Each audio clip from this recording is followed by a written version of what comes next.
Cinema ಬಗ್ಗೆ ಮಾತಾಡು ಆಯ್ತಾ. ಸಿನಿಮಾ ಏನಕ್ಕೆ ಇಷ್ಟ ಆಯ್ತು, ನೀನು ಮಾಡಿದ್ದಕ್ಕೆ ಇಷ್ಟ ಆಯ್ತಾ? ಹೌದು, ಮಾಡೋದಕ್ಕೆ ಇಷ್ಟ ಆಯಿತು. ಬಟ್ ಅದು ಬಿಟ್ಟು ಪ್ರತಿಯೊಂದು ಕ್ಯಾರೆಕ್ಟರ್ಸು ಭಾಳ ಚೆನ್ನಾಗಿ ಬರೆದಿದ್ದಾರೆ ಸರ್. ಅಂದರೆ ರೈಟಿಂಗ್ ಆಗಿರ್ಬೋದು ತುಂಬ ಕ್ರಿಸ್ಪ್. ರೈಟರ್ ಯಾರು? ಅಂದರೆ ಟಿ ಕೆ ದಯಾನಂದ್ ಸರ್ ಅವ್ರದ್ದು story, T K Dayanand sir ಅವ್ರದ್ದು ಸ್ಟೋರಿ. ಸೊ ಅಂದರೆ ಅದನ್ನು ಸ್ಕ್ರೀನ್ ಪ್ಲೇ ಆಗಿ ಕನ್ವರ್ಟ್ ಮಾಡಿ, ಸ್ಕ್ರೀನ್ ಪ್ಲೇ ಮತ್ತು ಇದನ್ನ ನಾನು ಮತ್ತು ಮನೋಜ್ ಶೆಟ್ಗಾರ್ ಅಂತ ಇನ್ನೊಬ್ಬರು ಆ ಸ್ಟೋರಿನ ಸ್ಕ್ರೀನ್ ಪ್ಲೇ ಆಗಿ ಕನ್ವರ್ಟ್ ಮಾಡಿ ಅದನ್ನು ತುಂಬ ಕ್ರಿಸ್ಪಾಗಿ ಕ್ಲೀನಾಗಿ ಮಾಡಿದ್ದಾರೆ ಸಿನಿಮಾನ.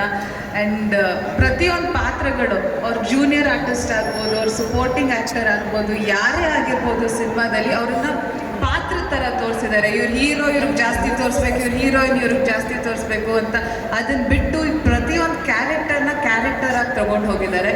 ಇನ್ನೊಂದು ವಿಷಯ ಏನಂದರೆ, ಯಾವುದೋ ಒಂದು ಪಾತ್ರ ಸ್ಟಾರ್ಟ್ ಆಗುತ್ತೆ ಆ ಸಿನಿಮಾದಲ್ಲಿ, ಆ ತೆರೆ ಮೇಲೆ ಬರ್ತಾ ಇದೆ ಅಂದರೆ ಆ ಪಾತ್ರಕ್ಕೊಂದು ಅಂತ್ಯ ಕೂಡ ಇದೆ.